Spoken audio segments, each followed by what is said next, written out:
Breakfast. Kibiashara zaidi. Yes, hapa ni Kariakoo jijini Dar es Salaam, na hii ni kibiashara zaidi. Nimefika hapa Kariakoo kujionea hasa yale ambayo yamekuwa kiendelea kwenye mitandao ya kijamii. Bila shaka swahiba wangu umekuwa ukishuhudia kwenye mitandao ya kijamii. Trending story ni kuhusiana na Kariakoo na upangwaji ambao unaendelea, hasa ikisemwa kufunguliwa soko la Kariakoo kuwa wazi, kuhakikisha kwamba linapitika sawa bwana, lakini pia wamachinga wadogo wadogo, wafanyabiashara wale wadogo ambao wanaingia kati mwa barabara, lakini pia wafanyabiashara wengineo ambao wamekuwa wakiingia pasi kufuata utaratibu, kuhakikisha wanawekwa kwenye utaratibu.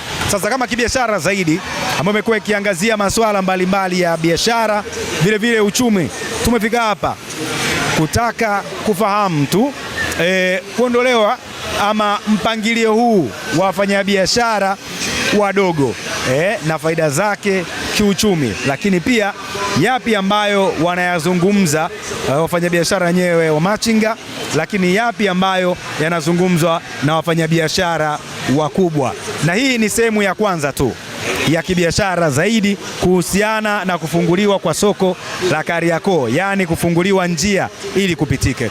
Mimi naomba nikupe mambo mawili muhimu ambayo pengine kama Kariakoo itafunguka inaweza kuwa sehemu ya umuhimu mkubwa. Moja, unapofungua Kariakoo kama hivi kupitika, magari kuingia na kutoka, kwanza kuna kuwa na urahisi sana kwa wafanyabiashara wa maduka kuweza kuuza bidhaa zao na kuonekana kiurahisi kwa wale ambao wanafika kwenye soko hili la Kariakoo. Lakini mbili zaidi, kunatengeneza upatikanaji mzuri, flow nzuri ya upatikanaji wa mapato, kwa maana kwamba serikali kupitia kwa mamlaka, chombo chake husika ambacho kimekuwa kikusanya kodi, basi kinapata kwa urahisi, lakini pia kuwafikia vile ambavyo inatakiwa wale ambao watakuwa ndani ya soko hili, kwa sababu kunapitika na panaonekana. Hivi ni miongoni mwa vitu tu ambavyo kama kweli mambo yakiwa vizuri kwa soko hili inaweza kuwa kama sehemu yenye umuhimu. Lakini je, nini ambacho wanazungumza wafanyabiashara kuhusiana na kufunguliwa kwa soko hili la Kariakoo, yani kwamba kupatikana njia? Nikukumbushe kwamba katika harakati za kuwaondosha wamachinga, kwa maana kwamba kuwapangilia wamachinga ambao wengine walitakiwa waondoke, kulikuwa na vuta ni kuvute, mvutano kidogo.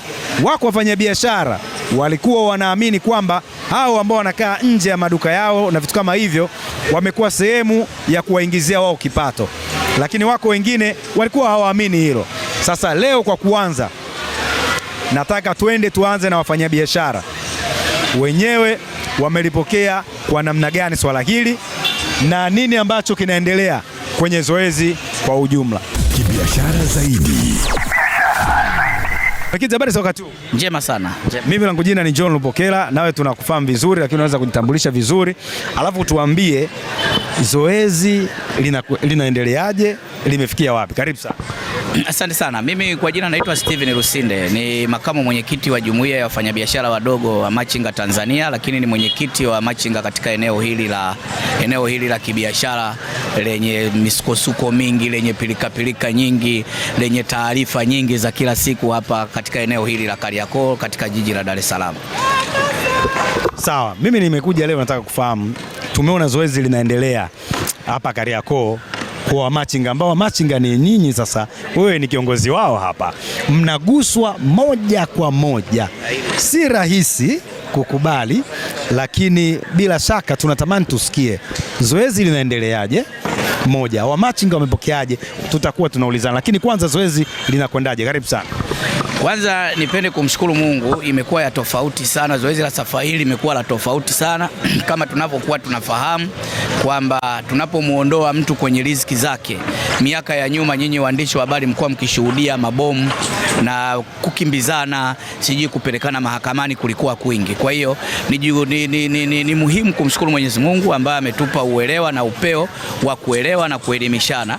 Kwa hiyo kimsingi zoezi linaendelea vizuri, na kwa ufafanuzi, zoezi hili tokea awali limekuwa zoezi shirikishi pamoja na maumivu machache ambayo yapo, lakini limekuwa zoezi shirikishi. Sisi kama viongozi tulipewa majukumu ya kuwaelimisha wenzetu kwa kuona umuhimu wa baadhi ya mitaa kufungua njia kupisha soko la Kariakoo. Mheshimiwa mkuu wa wilaya amekuwa ametushirikisha kwa kiwango kikubwa kwamba jamani, soko la Kariakoo linafunguliwa, tuelewe. Mheshimiwa Rais amewekeza fedha nyingi zaidi ya bilioni 29. Kwa hiyo kuna baadhi ya mitaa tunawaomba ifunguliwe. Lakini sio tu mitaa hiyo, pia kuna maelekezo ambayo yametoka kwenye hata hii mitaa ambayo tumebaki kuhakikisha kwamba watu katikati ya barabara wanatoka, wanapisha, lakini wale wa pembeni na pembeni waendelee kuwepo kwa ajili sasa ya kusubiri utaratibu wa Mheshimiwa Rais ambao ameshatoa fedha kwa ajili ya kujenga soko pale Jangwani. Kwa hiyo kimsingi tunamshukuru Mwenyezi Mungu kwa sababu zoezi linaendelea vizuri. Hakuna pilika, hakuna kamatana kama zamani, tunaendelea vizuri. Ushirikishwaji ni mkubwa. Kwa hiyo tunaendelea kushirikishwa na mamlaka na kuendelea na sisi viongozi majukumu yetu kuwaelimisha wenzetu kuhakikisha kabisa tunaifungua Kariakoo. Na kuifungua Kariakoo inawezekana ikawa inatafsirika tofauti sana. Na Mheshimiwa mkuu wa mkoa pia alisema kwamba hapa hatuwezi kumfukuza mtu, tunaenda kuifungua Kariakoo. Lakini kila mmoja amekuwa na tafsiri ya peke yake. Uelewe kwamba sisi wafanyabiashara wadogo machinga tunatoa huduma kwa Watanzania, hasa Watanzania wa hali ya chini. Tunawahudumia. Mtu amekosa kwenda kwenye mall huko, kwenye supermarket, anataka na yeye pia kesho kutwa ni Idi na Pasaka, mtoto wake anataka kuvaa, wanatukimbilia sisi. Kibiashara zaidi. Lakini ukiondoa wateja, umachinga, bodaboda ni ajira kubwa. Ni ajira kubwa sana. Leo tunaweza tukawa tunapiga hesabu kwamba watoto wetu mwezi wa 8 wa 7 wanaenda kufanya mitihani ya kumaliza darasa la 7. Na serikali imekuwa ikitembea na takwimu ya watu waliofanikiwa. Huo ndio utaratibu wa serikali. Kwa hiyo tutaambiwa tu waliofaulu darasa la 7 wako kadhaa. Lakini tunaambiwa kwa ujumla kwamba waliofanya mitihani darasa la 7 wako kadhaa, waliofaulu wako kadhaa. Lakini waliofeli hatuendi nao. Hali kadhalika kwenye madaraja yote. Kwa hiyo wale ambao wanakuwa hawana ajira wanakimbilia kwenye umachinga. Tuelewe kwamba mtu akiwa na mtaji wa 50,000 ambao hata wewe mtangazaji unaweza ukaja ndugu yako kampa 50,000, akaja hapa akaanza kidogo kidogo, lakini mwisho wa siku akajitengenezea ajira, akaendelea na shughuli zake na kuhakikisha kwamba anaenda. Na wengine wametoka kwenye umachinga leo ni wafanyabiashara wakubwa. Ni wengi ambao wametoka kwenye umachinga kwa sasa ni wafanyabiashara wakubwa, ni walipa kodi. Kwa hiyo ni sehemu ambayo umachinga ni sehemu ambayo tunawakuza wafanyabiashara wakubwa wajao. Kwa hiyo zile dharau, zile kumcheka machinga kwamba wameondoka, mimi nilikuwa nafikiri Watanzania wapunguze. Watanzania wote sio kwamba tunafanana kwenye vipato. Watanzania wote sio kwamba tumeajiriwa kwenye sekta mbalimbali. Watanzania tupo kwenye matabaka mbalimbali. Kwa hiyo waandishi wa habari mnafanya vizuri kuja kuhoji na kuuliza, haya maumivu ambao wafanyabiashara wadogo wanayapitia tunayapokeaje? Na sisi tunatoa majibu. Hii mimi niwashukuru na niwapongeze sana kwa sababu tunaona kwenye vyombo vya habari watu wengine wanashangilia kwa maumivu ya mwenzako. Hili sio jambo zuri kwa utamaduni wetu wa sisi wa Tanzania. Lazima unapomwona mwenzako anaumia, lazima umpe pole na umshauri nini cha kufanya. Sio unashangilia mwenzako anapoumia. Hili sio jambo zuri. Mwenyekiti, nimeona huku panapitika, huku panapitika. Huku na huku vipi? Labda kuna utaratibu natamani ungetuelezea, na pole sana kwa changamoto ya jua. Hamna maneno. Mimi nachosema tunaweza tukaenda ukaona huku kunapitika. Sio kuna mahali ambako hakupitiki. Unaona bajaji hiyo hapo inapita. Unaona wale bajaji inapita, lakini unaona watembea kwa mguu na sikukuu hii wanapita, lakini unaona wafanyabiashara wadogo machinga namna walivyojipanga vizuri kwa mtiririko mzuri. Kwa hiyo huu ndio mtiririko ambao tuliwahi kukubaliana kwamba barabara zinatakiwa ziwe hivi. Mfanyabiashara mkubwa mwenye duka kule anaonekana, sio kwamba kuna mtu kamficha, anaonekana na shughuli zake zinaonekana, wanaonekana. Kwa maana mteja yeye akija hapa anachagua aende dukani au asimame kwa machinga. riziki tunagawana na Kariakoo ya kila mmoja. Kariakoo sio ya machinga peke yake. Ukienda kati huko utakuta wapo watu wanafunga mizigo. Maana ya kwamba mtu akitoka Kongo akija hapa, akitoka Rwanda na maeneo mengine akinunua bidhaa lazima afungiwe. Kwa hiyo mfunga mizigo naye pia ni ajira yake, naye amejitengenezea, anafunga mizigo. Lakini yupo mbeba mizigo, lakini yupo ambaye anakuja anatoka Kago analeta mzigo Kariakoo, msafirishaji. Kwa hiyo Kariakoo ni sehemu ambayo tunategemeana, ni mpangilio tu kwamba tunaweza tukajipangilia vipi huyu akafanya shughuli zake bila kumsumbua huyu na huyu akafanya shughuli zake bila kumsumbua mwingine. Kibiashara zaidi. Najua si zoezi lenu, ni la serikali kwa kushirikiana na nyie. Haiwezi kuleta athari kiuchumi kwa Kariakoo ambayo ilikuwa inatajwa kama mkoa wa kikodi unaofanya vizuri zaidi Tanzania? Hapana, haiwezi kuleta athari kiuchumi, kwa sababu tunachokifanya pia tunaenda kurahisishia, kama nilivyokuonesha mfano, watu wanapita. Kwa hiyo zamani unaweza kukuta hapa watu wamepanga biashara katikati ya barabara, mwingine anafunga mizigo, lakini bodaboda ameweka stendi hapa anasubiri abiria. Kwa hiyo tunapoifungua hivi watu wanapita, maana yake tunaenda sasa kutengeneza kodi kubwa. Tunaenda kutengeneza kodi kubwa Kariakoo. Hakuwezi kuleta athari kwa sababu kutakuwa tunapishana, huyu anafanya shughuli zake, huyu anapita, huyu anafanya shughuli zake, shughuli zingine zinaendelea. Nini la kuhitimisha kwa huyu ambaye anakutazama sasa hivi kupitia EATV na East Africa Radio? Kuhitimisha, tuzingatie tu yale makubaliano ambayo tumekubaliana na serikali. Serikali wametuelekeza tufungue Kariakoo, lakini na pia serikali na sisi tumewapa changamoto zetu kwamba wapo wenzetu ambao walikuwa wanafanya biashara kwenye haya maeneo ambao pia na wao wanatamani kuishi na kula na kutoa huduma zingine zote katika familia. Tuhakikishe sasa tunaenda kuwatafutia maeneo mbadala wakakaa wakafanya biashara zao. Wakati huo tulikuwa tunasubiri na tumshukuru sana Mheshimiwa Rais ambaye ameshatoa fedha. Jukumu lililopo sasa hivi ni kuwa wajenzi. Tumeambiwa hatua iliyopo sasa hivi ni kujaza kifusi kwenye lile eneo. Lamani imeshatoka kuhakikisha sasa tunaenda kujenga, Mheshimiwa Rais anaenda kujenga soko kubwa sana la kimataifa la wamachinga la mfano pale Jangwani. Kulikuwa na swali niulize kwamba mnawapeleka wapi hawa? Yes, kwamba sasa Mheshimiwa Rais ameshatoa fedha nyingi na tumeona juzi muhimili mmoja kwa maana ya Spika wa Bunge la Jamhuri ya Muungano wa Tanzania alienda kukagua kuhakikisha kwamba je, watu wake hawa wajasiriamali wadogo ambao Mheshimiwa Spika anawapenda sana pamoja na Mheshimiwa Rais wanakoenda kutakuwa salama. Ameenda kukagua, kwa hiyo juhudi zinaendelea.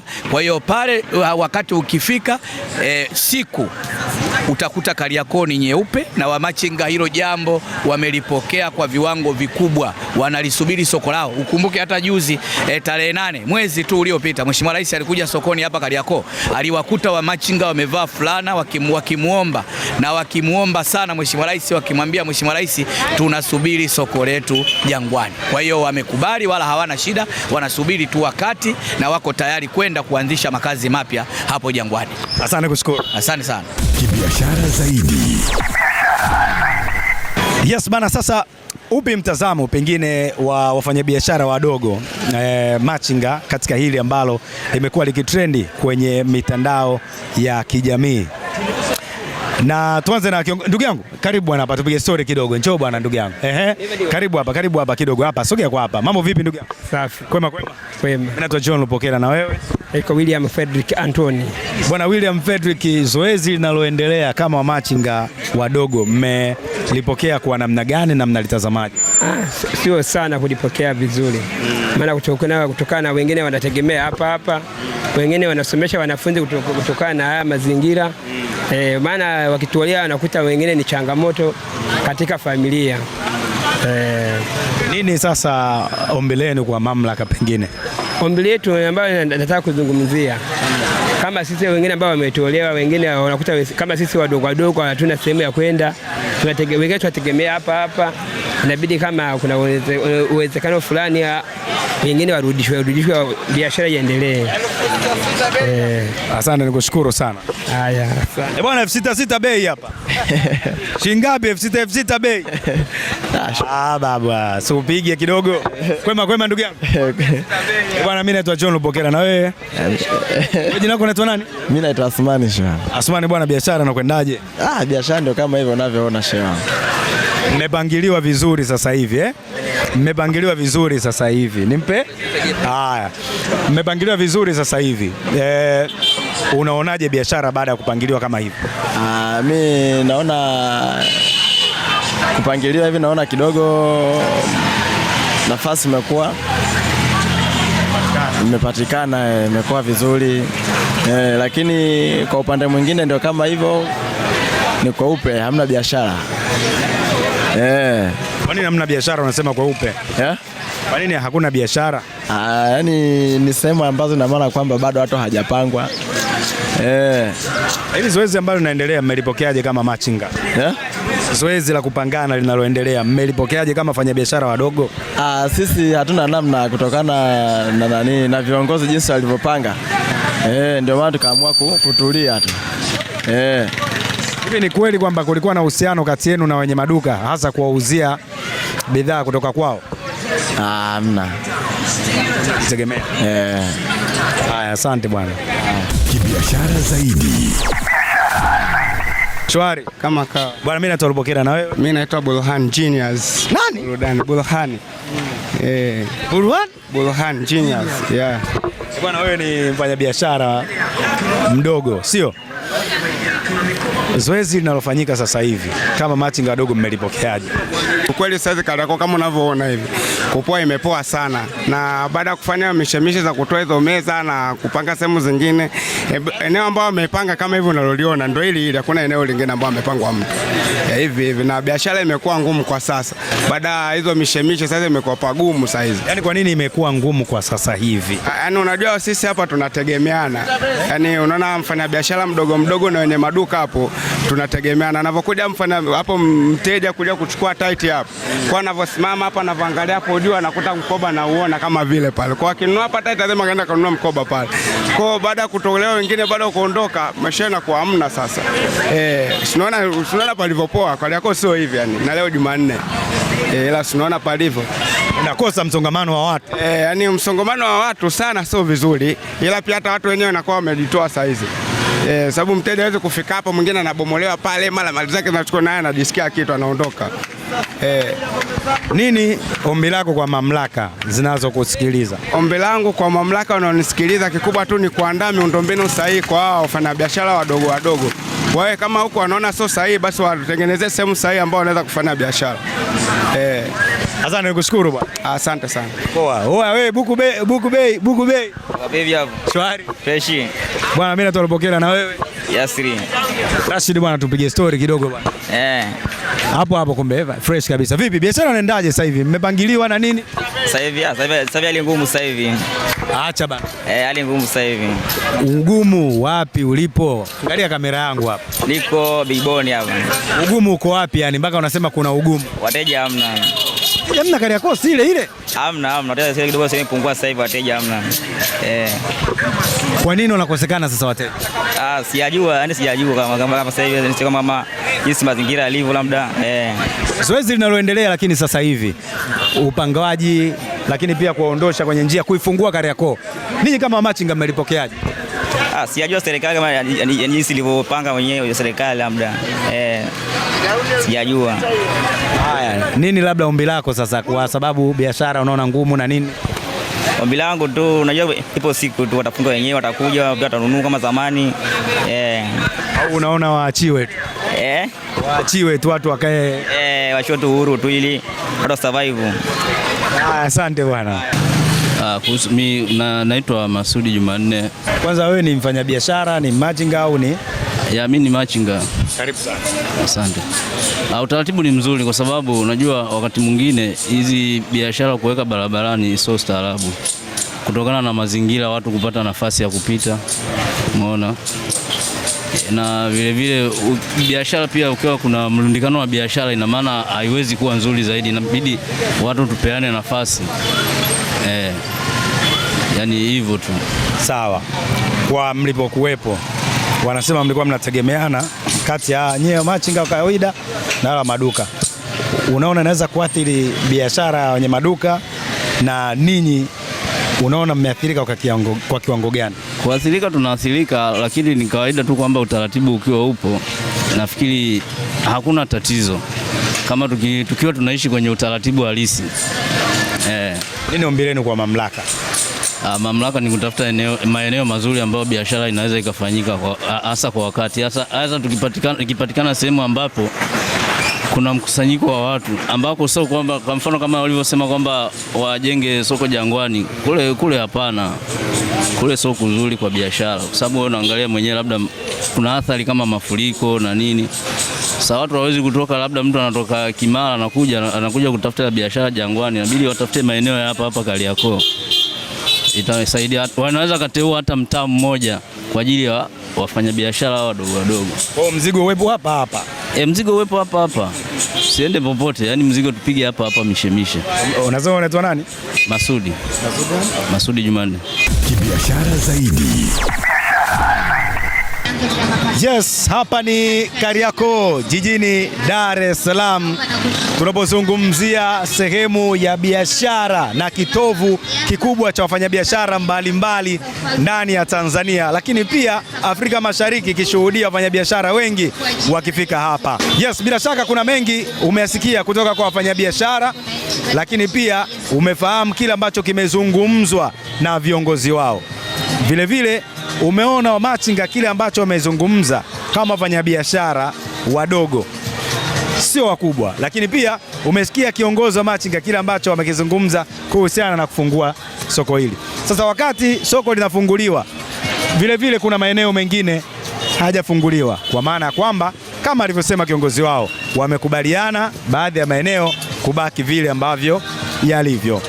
Mimi nikushukuru sana kwa wakati wote ulikuwa nami. Naitwa John Lawrence Bokela, mpaka wakati mwingine, na hii ni Kibiashara Zaidi.